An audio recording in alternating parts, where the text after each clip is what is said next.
Good morning, everyone, and welcome to the Ankerstar Wealth Morning Show. I'm your host, Allison Ankerstar, and today we'll be talking about yesterday's market rally, Elon Musk and Tim Cook's meeting at Apple, and inherited IRA rules.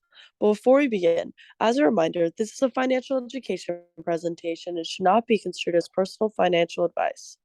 Full disclaimer information is available at ankerstarwealth.com. Good morning, Steve. Yesterday, the market rallied hard after Chairman Powell's interview. What's your take on where the market is headed? Well, hey, good morning, Allison, and good morning, everybody. Welcome to December already. 2022 is certainly clipping right along, and I know from an investment perspective, you're probably saying can't get rid of it fast enough, right? Because it's been kind of a cruddy year. But look what happened yesterday, right? So, Chairman Powell went on and had this scheduled interview. Literally, we've been, on Monday, it was already on the radar that, hey, can't wait to hear what he says on Wednesday. And he started off with his, if you watch it, started off with kind of the standard take of we would rather be harder on inflation than not. But he did finally kind of get around to the, it may not take the full, 75 basis point rate hike in December that had been started. We've had four of those in a row. Having two in a row of those is a big deal. We've had four. So that's been a huge headwind for the market. Yesterday, kind of alluded that we may not need those anymore. You can see the headline here: smaller interest rates could start. Or I would like to see, if I were to write that, it would be the 75 basis point rates are going to stop in December, right? So I think we're on a profile for 50, 25 hold, which means 50 basis points in December, 25 basis points early in 23, and then hold. Obviously, if you follow, Elon Musk, who we'll talk about a little bit later here today, but he said, hey, if the Fed keeps at it, we're gonna throw ourselves into a huge recession. I think the Fed is cognizant of that, and Chairman Powell yesterday said specifically that a soft landing is still possible. Well, certainly, if he wants a soft landing, he's going to have to tone down the rate hikes sooner than later. So what does this mean for the overall market? Let's just take a quick look at the 1 year of the we'll use the NASDAQ because we're most heavily invested in tech. So while that comes up here, huge move, 4% move up yesterday, but does that pale and does that help where we are for the year? Well, a little bit, right, but not when you started back here. So it's been a very tough year. For the NASDAQ, still 25% down, if you will. If you're with me, we're down less than that because we mitigated it by using a buffer and some other tools out there. Apologies if you just lost that screen. We're going to get that back. But yeah, so there we go. So where are we? Well, we certainly have lots of room to move higher.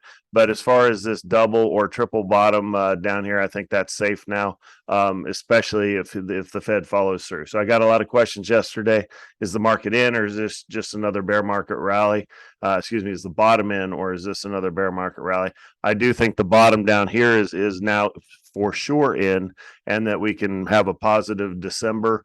You kind of have a Christmas or Santa Claus rally anyway in most Decembers. So I think there's a lot of pent up money that's out there that's going to be starting to get put back to work here soon. So overall, very positive on the outlook of December, but we're still not out of the woods because the Fed is going to raise rates at least probably two more times, and then we'll kind of see from there. Next, Elon Musk has taken Apple to task in several areas. So yesterday, Apple CEO Tim Cook met with Musk. What's your take on this meeting? Yeah, so it's kind of interesting. So, if you kind of unfold the Musk scenario, if you will. So, he has Tesla, the Boring Company, SpaceX, Neuralink, and then he bought Twitter as if he doesn't have enough on his daily to-do list. And it's kind of funny if you hear his interviews, he does work 16 hours a day and kind of crazy, right? Sleeps in either the office or in trailers. So really trying to change the world though. So, and of course now with Twitter, it's almost a personal microphone, right? I mean, he's always been active on Twitter, but now that he's the boss, it's like, okay. And he's getting rid of robots. So he said, your follower account may drop. I haven't noticed a drop in mine because I don't have that many followers. But there are bots out there he's kind of killing off, but he keeps taking things to task, right? So like Twitter employees and working from home, and he's got strong opinions out there. And, when you really kind of peel it back, he's kind of right in a lot of areas. So, he's one of those you'd rather bet with him than against him sort of thing. But so he started calling out Apple on a couple things. You can see it down here in the article, but it's been in the news about, Apple threatening to pull Twitter from the App Store.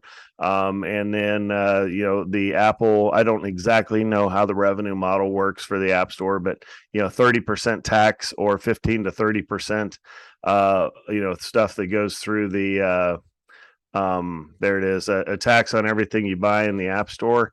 And it's not, I don't think that's necessarily true, but there are fees obviously associated with it. So what do we take out of the meeting yesterday? You can see his tweet, thanks Tim Cook for taking me around the headquarters there in Cupertino.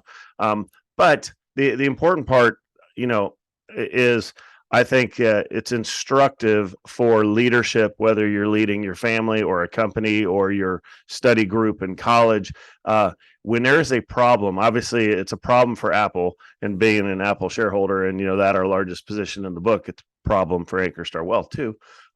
When somebody's taking you to task, right, and they're pointing out things, and it may either not be, it's generally just not true or false, right? It's like, okay, well, some of that's true, some's not. But Tim Cook, I thought this was a huge lesson in leadership across the board of there's a problem that cropped up, and who's going to solve it? The CEO is going to solve it, and he wants to meet in person. So he's like, nope, let's meet and talk this out.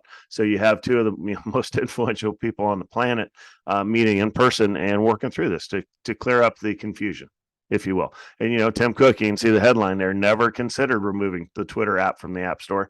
I couldn't even imagine that. So I don't kind of know where that came from. But for leaders out there for small teams to big teams, when there is a problem out there that's cropping up, if you can deal with it as soon as possible as a leader, I think that's the only way to go. Clear up the confusion, deal with the bad press, head on, right? And so I thought it was instructive for everybody how Tim Cook handled this. Last, inherited IRAs have some tricky rules. Can you review them? Okay, so there are inherited IRAs. So I know everybody's like, well, it doesn't apply to me, but listen anyway, right? Because there's two types of rules. Obviously, if you have a married couple, there's two things that can happen though. You do have a choice, and it makes a difference. If you are past required minimum distribution age, or past the point where you could take things out, so 59 and a half is the first time you can withdraw from a traditional IRA, and your spouse passes away, then their IRA simply becomes your IRA. Right. But you do have a choice to take it as an inherited IRA,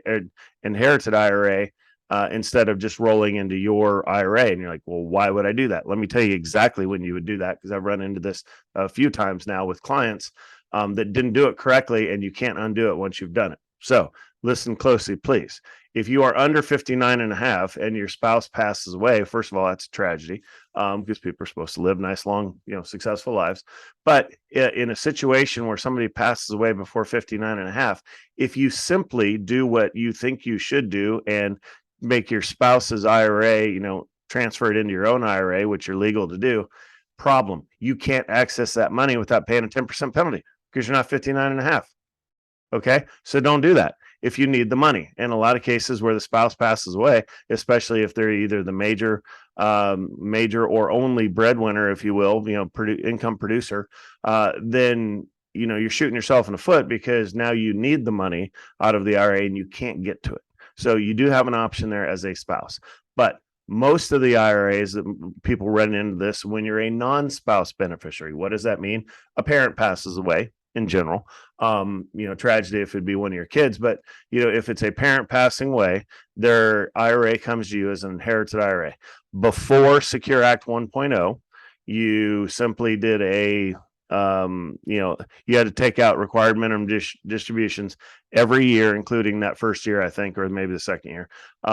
You had to start those minimum distributions, and you did it over your life expectancy. Well, the government changed that with Secure Act 1.0 and changed it to where you have the 10-year rule, which means you can take it out. You have 10 years to take it out. So then with the 10-year rule, people are like, well, Steve, what options do I have? And I'm like, well, you have unlimited options. You can take it all on day one. You can wait till day last, right? Whatever last day of the 10 years is, and take it then, or you can split it up. Remember, if you take equal amounts, the account still grows. So if you take equal amounts, you're actually going to be taking more later on. So if you're, if you have the Excel spreadsheet out and you're trying to manage your tax bracket sort of thing to make sure you don't trip into the next one, just realize that if you start with, if you have 100,000 and you start taking 10,000 out the first year, in the 10th year, you're not taking out 10,000. You're going to take out like 30,000, right? So you kind of have to game it with an average, say 8% or 10% return on investment, and then take more up front. Lots of math, too early in the morning for all of that. But here's the kicker. The IRS doesn't like it. So lawmakers make the laws, and then the IRS has to enforce the laws. Well, the IRS is pushing back. I listen to several things every day, but one of them is what's going on in Washington. So get a load of this. This is worth the price of admission this morning, because you can see some recent announcements, the inflation adjustments, blah, blah, blah. That's for 23. That's a topic for another day. But look down at the inherited IRA rules clarified by the IRS. They are now saying that they want, and this is not the law yet, but they want a law that says you must take a required minimum distribution every year. You no longer have the option to take zero, which is a big deal, right? And has anyone done that in 21 or 22 since the rule came into effect? No. So what they're saying is we aren't going to penalize you for missing the RMDs that I didn't have to take. Right? Oh, thanks, IRS, for not penalizing me for that. Yeah, we weren't required to, but maybe if this rule goes into effect in 23, everybody's going to have to start taking required minimum distributions out of an inherited IRA. Obviously, that's my job to sort through that and clarify how it applies to you if you're a client. If you're out there on your own, though, just realize this is coming. The Washington guy, I mean, he doesn't have a crystal ball, but he's like, this is a 99%er. It's going to happen because there's too much revenue left on the table from the government if we basically let everything slide for 10 years, right? So, the government has bills to pay too. So that's why this rule is, it could potentially change. So be on the lookout for that. Obviously, I will do a special show only on that once it goes final to make sure that you know what the rules are. But just realize inherited IRAs are tricky. If you're handling it on your own, good luck. Remember, you can disclaim it. That's the right answer for lots of people. Disclaim it and pass it on to your kids who either aren't working or at a far lower income than your own. So there's lots of options out there. Consider talking to somebody before you make that decision. Thank you, everyone, for your questions. Please submit your questions as a comment through social media or directly to our email at vipservices@ankerstarwealth.com. And don't forget to like and subscribe to get daily updates. That's all we have for today's show. I'm Allison Ankerstar, and we'll see you back here tomorrow.